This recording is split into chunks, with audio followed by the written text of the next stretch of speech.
ওয়া কত বড় এলাকা মানে বেশি ইন্ডাস্ট্রি এলাকা না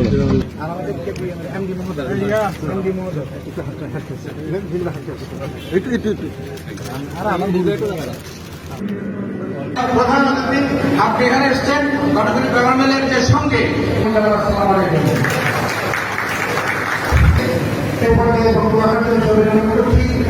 একসময় মরম রাষ্ট্রপতি জিয়া রহমানের সাথে প্রত্যক্ষ আপনার সিডিএ সহ এমপি মহোদয় সহ কর্মকর্তার সঙ্গে বসে যে আপনি বসে যে আলোচনা করেছেন মাননীয় প্রধানমন্ত্রী দেখুন মানুষের আকুতি মানুষের আকাঙ্ক্ষা আপনার মাধ্যমে আছে ওদের স্বপ্ন ওদের ভবিষ্যৎ এই আপনার হাতে যদি আপনার সহযোগিতা করায় সে দিনগুলোর কথা সে নির্বাচন করেছি নির্বাচন যেটা বলা একদিন করবো ভবিষ্যতে সকল সুস্বাস্থ্য দিকে আমরা বলছি যারা সবসময় অনেক হয়ে গেছে বাংলাদেশ জাতীয়তাবাদী দলের প্রতিষ্ঠাতা শহীদ রাষ্ট্রপতি জিয়া রহমানের 44তম শাহাদাত বার্ষিকী উপলক্ষে আজকের এই আলোচনা সভায় সম্মানিত সভাপতি সভাপতি জনাব আব্দুল রাজ্জাক সাহেব আজকে মঞ্চ উপবিষ্ট রয়েছেন অনুষ্ঠানে এসেছে এটা আসলে বাংলাদেশের একটি সম্পদ কিন্তু এই সম্পদকে গত 12টি বছর এমনভাবে শোষণ করা হয়েছে প্রায় 700 কোটির মধ্যে 500 কোটি টাকা লস হয়ে গিয়েছে গত 12 বছরে কি পরিমাণে শোষণ তারা করেছে আজকে ক্যান্টিনের সাথে আমার একটু মন্তব্য হয়েছে এটি করে আমি জানতে পেরেছি। আমরা দেখেছি যে শহীদ রাষ্ট্রপতি জিয়া রহমান বহুদলীয় গণতন্ত্রের সাথে প্রবক্তা ছিল। উনি বীর মুক্তিযোদ্ধাই ছিলেন, উনি কিংবা সেক্টর কমান্ডার ছিলেন কিংবা বীরত্ব খেতাবে ভূষিত জেট ফোর্সের সর্বাধিক উনি ছিলেন আধুনিক বাংলাদেশের একজন স্থপতি।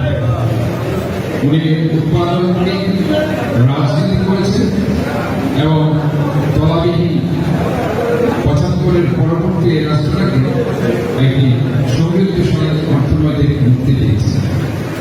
উনি বলেছিলেন 8 কোটি মানুষের 16 কোটি, এই জন্য মানব সম্পদ আমাদের জন্য অত্যন্ত জরুরি। উনি সাধারণ কর্মসূচির মাধ্যমে শিবির করিয়েছিলেন। উনি ব্যাক টু ব্যাক বন্ডের হাউসের মাধ্যমে গার্মেন্ট সেক্টরকে একটি উচ্চতর পর্যায়ে নিয়ে গিয়ে বাংলাদেশের অর্থনৈতিকভাবে সমৃদ্ধশালী হয়েছে। যে দিনটির কথা আমি বলছি সেই দিনটি এখনো বাংলাদেশের অর্থনৈতিক জীবনীতে ভূমিকা রেখেছে। এখনো পর্যন্ত 4 নম্বর আরেকটি সেক্টর এখনো পর্যন্ত হয়নি। আজকে আমরা দেখেছি অতীতে 70-এর আগে অনেক লিডার রাজনীতিবিদ হয়ে গেছে, পরবর্তীতে ওই রাজনীতিবিদকে হয়তো একটা গোষ্ঠী মনে রেখেছে সর্বস্তরের মানুষ তাদেরকে মন থেকে স্থান দিতে পারে। কিন্তু শহীদ রাষ্ট্রপতি জিয়া রহমান কিন্তু প্রাথমিক জীবনে কোনো রাজনীতিবিদ ছিলেন না। উনি একজন সেনানায়ক ছিলেন, উনি সেনাবাহিনীর প্রধান ছিলেন, একজন সাধারণ মেজর হিসেবে আই রিপোর্ট বলে এই চট্টগ্রাম থেকে মুক্তিযুদ্ধের সূচনা করেছিলেন এবং পরের দিন কালকার বেতার কেন্দ্র থেকে I major proclaim the independence of Bangladesh, বাংলাদেশের স্বাধীনতার ঘোষণা করেছে। কাজে ওরকম উচ্চতর রাজনীতিকে পরিচালনা ছিলেন, কিন্তু রাষ্ট্রনায়ক হিসেবে আমরা দেখেছি উনি বাংলাদেশ জাতীয়তাবাদী দলকে প্রতিষ্ঠা করেছিলেন। প্রতিষ্ঠা করতে গিয়ে উনি বহুদলীয় গণতন্ত্রকে সেদিন প্রবর্তন করেছিলেন। সমস্ত রাজনৈতিক দলের রাজনীতিগুলো বিমুক্ত করে দিয়েছে। বাকশাল থেকে আওয়ামী লীগের সৃষ্টি ওটা ওনারাই অবদান।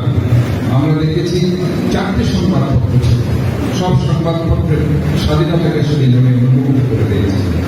উনি সেদিন মহিলাদের ক্ষমতায়ন করেছিলেন, উইমেন এম্পাওয়ারমেন্ট, যেটা সবচেয়ে বেশি জরুরি আমাদের সমাজে, সেটা উনি করেছেন।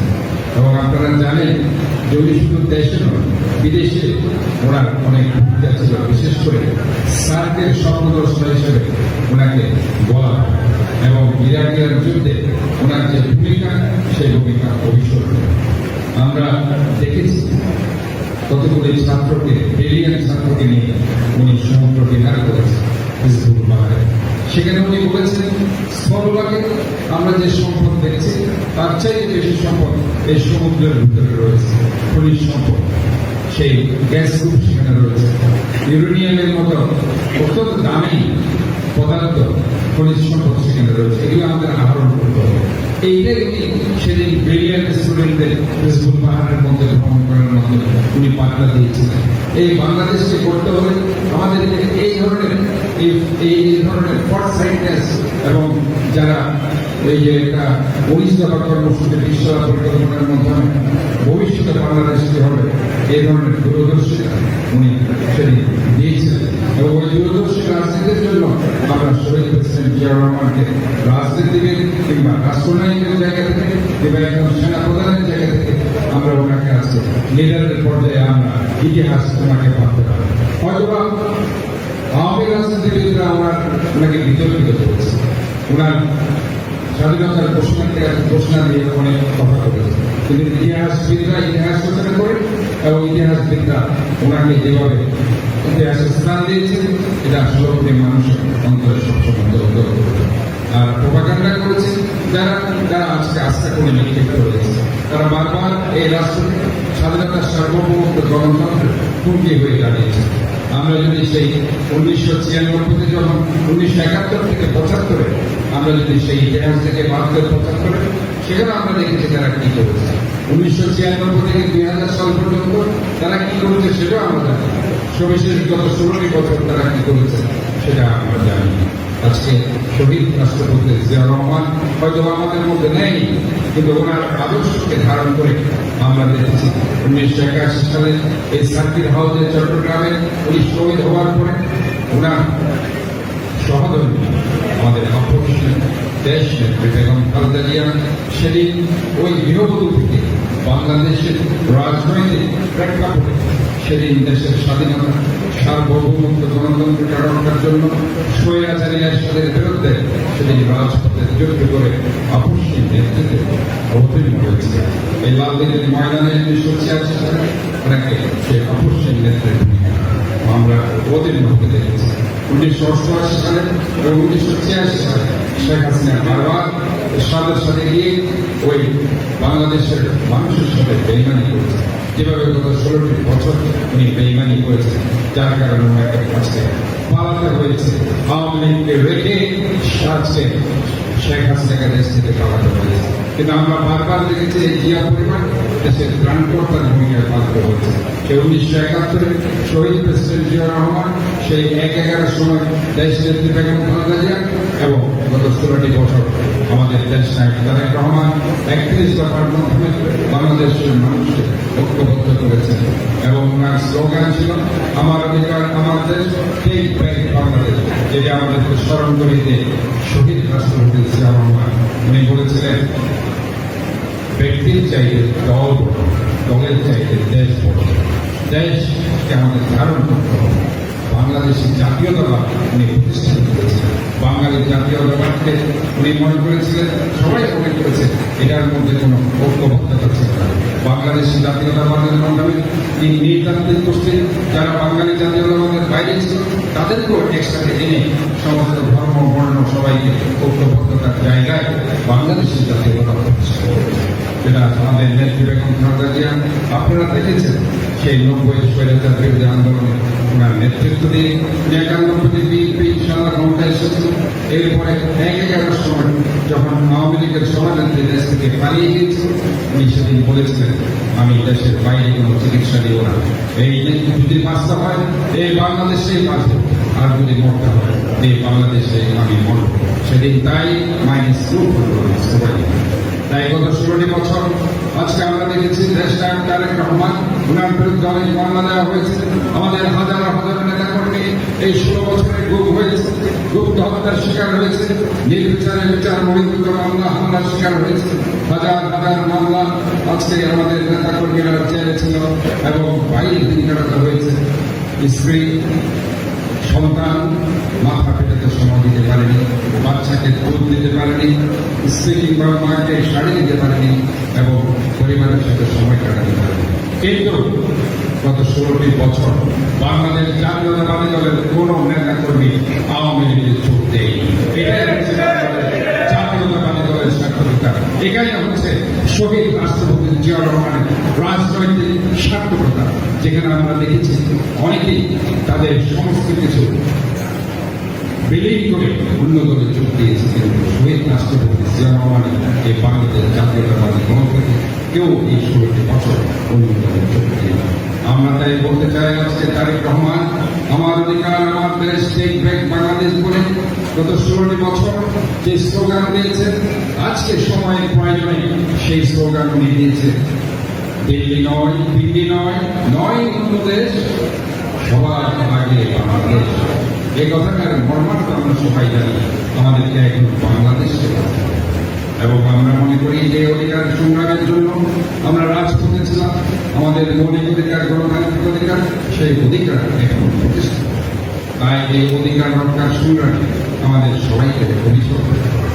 আমি আজকে এখানে কাপ্তাই, যে ঐতিহাসিক জায়গা, যে জায়গায় আমরা দেখেছি বারবার এখানে হামলা হয়েছে, এখানে আমাদের মহাসচিবের গাড়ি করে হামলা হয়েছে, এখানে অনেক অন্যায় হয়েছে, আমাদের শ্রমিকদেরকে ছাঁটাই করা হয়েছে, এখানে আমাদের অনেক শ্রমিকদের উপর হামলা করা হয়েছে, নির্যাতন করা হয়েছে।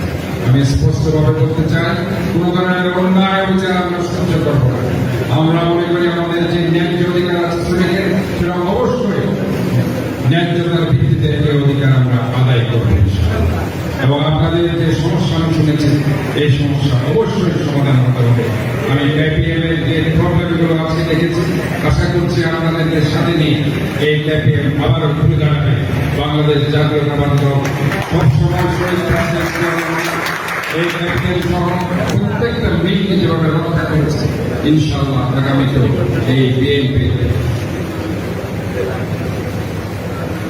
এবং এই বাংলাদেশ জাতীয়তাবাদী দলের নেতৃত্বের প্রতিনিধি, এই শুধু ক্যাপিএম নয়, সমস্ত জোটমিল সহ সমস্ত মিল যেগুলো বন্ধ আছে, আবার বাংলাদেশ জাতীয়তাবাদী দল ক্ষমতায় আসবে, সমস্ত মিল উঠে যাবে, শ্রমিকরা তাদের চাকরি পাবে এবং একটি শ্রমবান্ধব বাংলাদেশ আমরা প্রতিষ্ঠিত করব। আমি আবার এখানে আব্দুর রাজ্জাকের নেতৃত্বে সবাইকে ঐক্যবদ্ধ থাকার লক্ষ্য আহ্বান জানাচ্ছি এবং আজকে বাংলাদেশ জাতীয়তাবাদী শ্রমিক শিবির আজকে যে অনুষ্ঠানের আয়োজন করেছে ক্যাপিএম, আমি তাদেরকে অন্তরস্থল থেকে ধন্যবাদ জানাচ্ছি। যে সময় খুব সংকীর্ণ, আমি আর বক্তব্য রাখছি না। আজকে যারা এখানে আমার সামনে পিছনে আছে এবং যারা মঞ্চের সামনে বসে এতক্ষণ ধরে বক্তব্য শুনছেন, সবাইকে বাংলাদেশ জাতীয়তাবাদী দলের পক্ষ থেকে আমাদের অপসীম দেশ নেত্রী বেগম খালেদা জিয়া, দেশ নায়ক তারেক রহমানের পক্ষ থেকে আন্তরিকভাবে আপনাদেরকে ধন্যবাদ জানিয়ে এবং আজকে যার জন্য অনুষ্ঠান শহীদ রাষ্ট্রপতি জিয়া রহমানের আত্মার মাগফিরাত কামনা করে এবং মহান রব্বুল আলামিনের কাছে এই দোয়া আমরা করি, আল্লাহ তাআলা ওনাকে যাতে জান্নাত দান করেন। আমি ধন্যবাদ সবাইকে।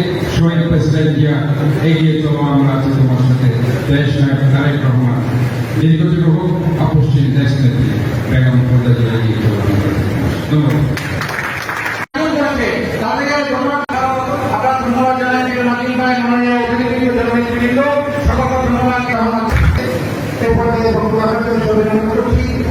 একসময় মরম রাষ্ট্রপতি জিয়া রহমানের সাথে প্রত্যক্ষ বাংলাদেশ জাতীয়তাবাদী দল 2007 সালে যখন ক্ষমতা থেকে চলে যায়, এই কর্ণফুলী পেপার মিলে যারা শ্রমিক কর্মচারী অস্থায়ীভাবে ছিল, তাদেরকে আওয়ামী লীগ বের করে দিয়েছে। এই স্বাধীনতার ঘোষক, বহুদলীয় গণতন্ত্রের প্রবক্তা, বাংলাদেশ জাতীয়তাবাদী দলের প্রতিষ্ঠাতা শহীদ জিয়া রহমানের আমরা প্রথম সমাধিস্থল হতে আমরা রাঙ্গুনিয়াবাসী মনে করি আমাদের জন্য অত্যন্ত আমরা গৌরববোধ করি। উনি সেখানে তোমার প্রথম সমাধিস্থল হয়েছে। পরিক্রম অতিক্রম করে আজকে আমরা আইনের শাসন প্রতিষ্ঠিত হয়েছে বলে আমার বাংলাদেশ জাতীয়তাবাদী জিন্দাবাদ, বাংলাদেশ জাতীয়তাবাদী দল জিন্দাবাদ। খুদা হাফেজ।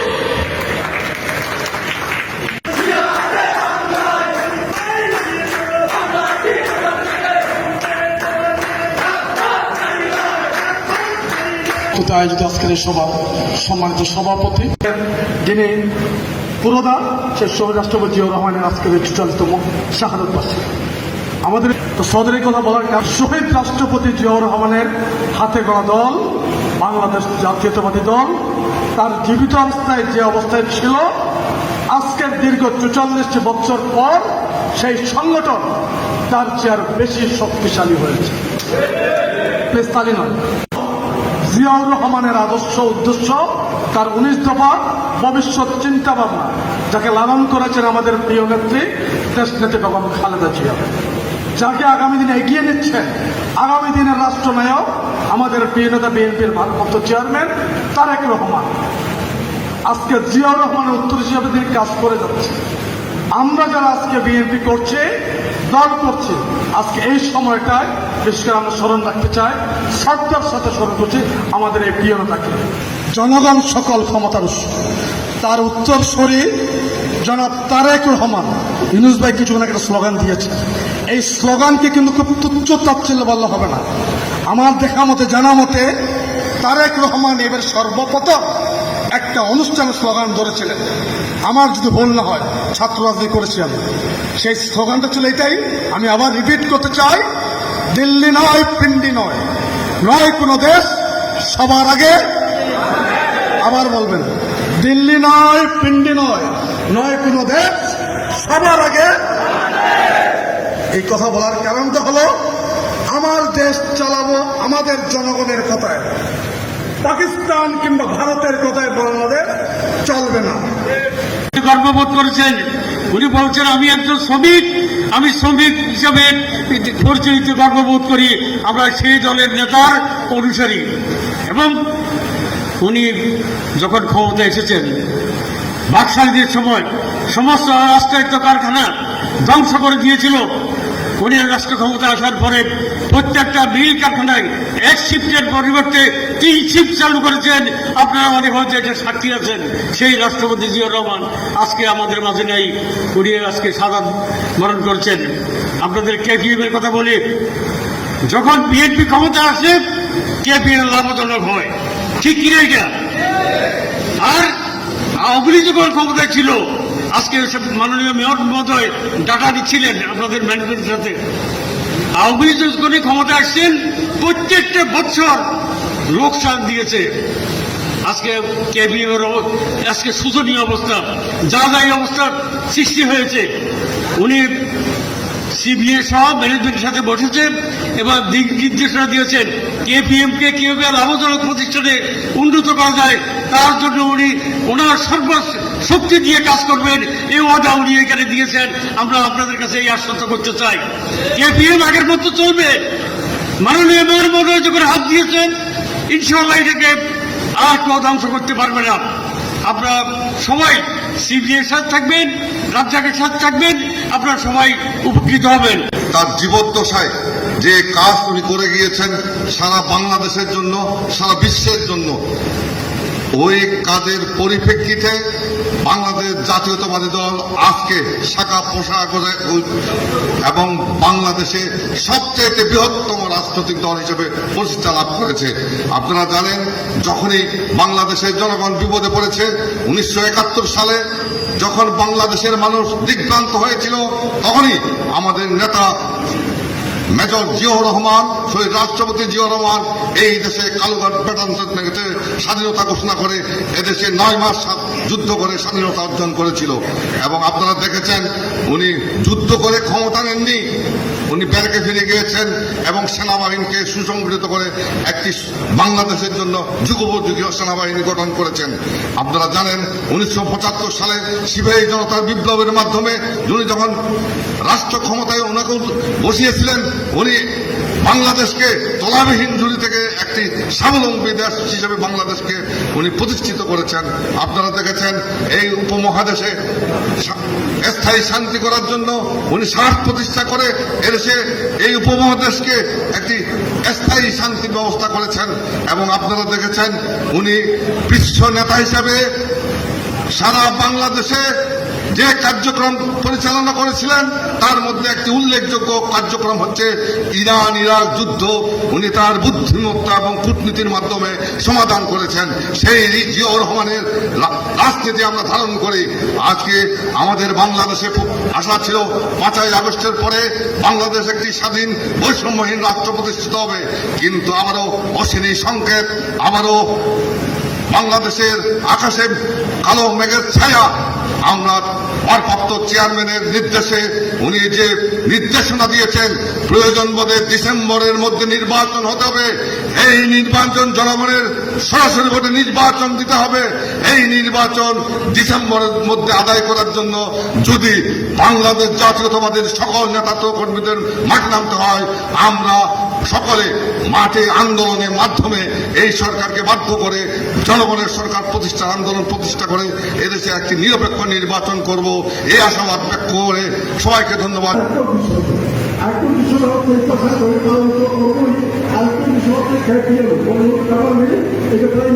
অবস্থায় আছে, এটাকে জানিয়ে রেখা কিভাবে যায় সেটা এটা তার একটা পদক্ষেপ। সে পদক্ষেপ আমরা আসছে ওরা কাছে এবং আমিও আমরা অনেকটা ওরা কাছে উদ্দেশ্যতা সফল হয়েছে। আমরা যে খেপিয়ে প্রায় বন্ধ হয়ে যাচ্ছে, আমি না ওই মাসে দিচ্ছি না, আমি একটু মূল ধরনের বলার বিশ্বাস করবো। সেটা হচ্ছে এই রকম একটা অবস্থায় এটা নিবিড় যাচ্ছে, এটা উচ্চার করবে কেউ করবে। যেমন শিল্প উপস্থা হচ্ছে যে আমি ছাড়া পাল্লি সাথে তুমি আমরা গেছি রাজা করি রাজাকে নিয়ে অনেক নেতা আমি লেগে গেছি। সব মানে আসলে কিছুই মানে না, কিছুই করে নেই পর্যন্ত গেছি প্রায় 6 মাস আগে, কিছুই করে নেই। অর্থাৎ করেন না ওরা আমার মূর্তি বানাই নেই। উনি যদি বলো তোমার মূর্তি বানাইছো আমি যদি কথা বলতো তো মূর্তি বানাইছো, সেখানে মূর্তি নাই, উনি উনি করেছো না, ওরা কেন তাই দেখতে পাই। আর অন্য যারা আছে প্রধানমন্ত্রী স্যার তার তো আমরা মূর্তি বানাই নেই, আগে মূর্তি বানাইছি বানাই নেই, সেও কথা লাগবে আসবো তারা কিন্তু গ্রহণ নেই। সেই ক্ষেত্রে আমরা যেটা ভাবছি সেটা হচ্ছে বাংলাদেশ কি আছে আছে নাকি ভাই? কোন মন্ত্রী আছে? বাংলাদেশ প্রতিনিধি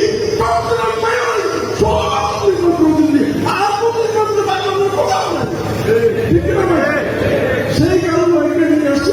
যেহেতু ঠিকই কথা উনি একটা কথা না, কিন্তু কোন মেয়ের একটা আসছে কিনা আমার জানা নেই। আসছে কোন সময় কোন সময় আসছে উনি কেন আসছে? জাতি পর্যায়ে আসছে, আপনাদের পর্যায়ে আসছে। কিন্তু এখানে কথা হচ্ছে আমাদের কথা আছে, কথা হচ্ছে এরকম চার দিয়ে 5 টাকা নেই নেই।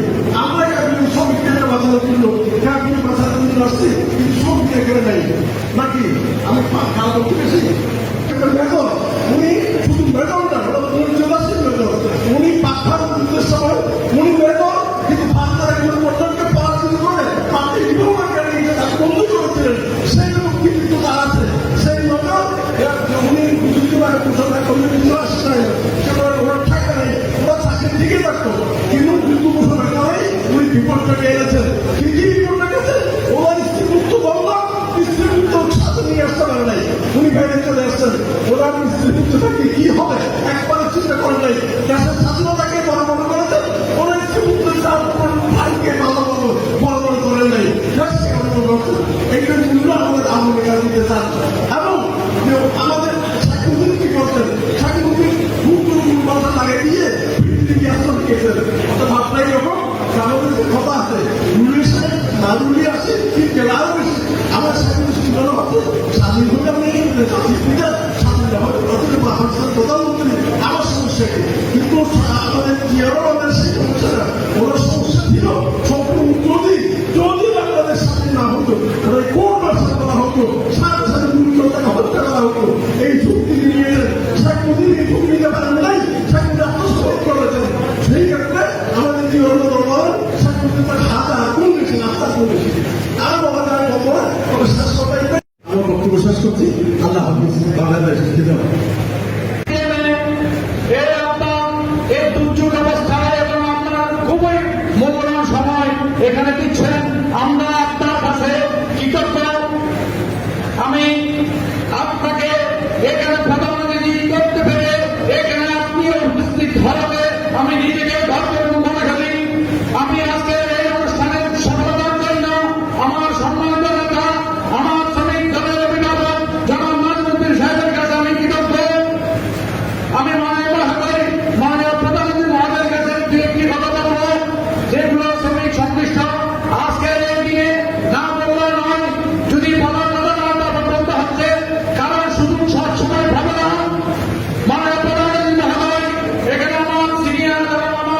সবাই কিছু বক্তব্য রেখেছেন যে আমাদের রাজনীতি কারণে আমাদের অনেক ভাইকে কেপিএল থেকে চাকরি থেকে অপসারণ করা হয়েছে এবং তাকে বাড়িতে দেওয়া হয়েছে।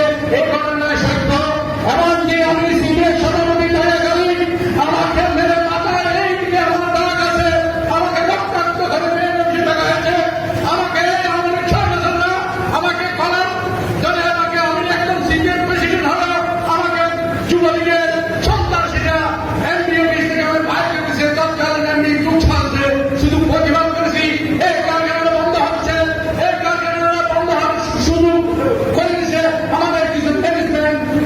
আমি লম্বা বক্তৃতা যাব না, শুধু ম্যানেজমেন্টের কারণে আজকে আমাদের ভারতীয় বন্ধ। এখানে যে গান বাস আহরণ করে সেই গান বাস আহরণের সাথে নোয়াখালী লোক সিরিয়াল লোক জড়িত। এটা একটা আঞ্চলিক কারণে এবং কিছু রান্নাবাড়ির বড় বড় নেতার কারণে এই কারখানা বন্ধ হয়ে গেছে।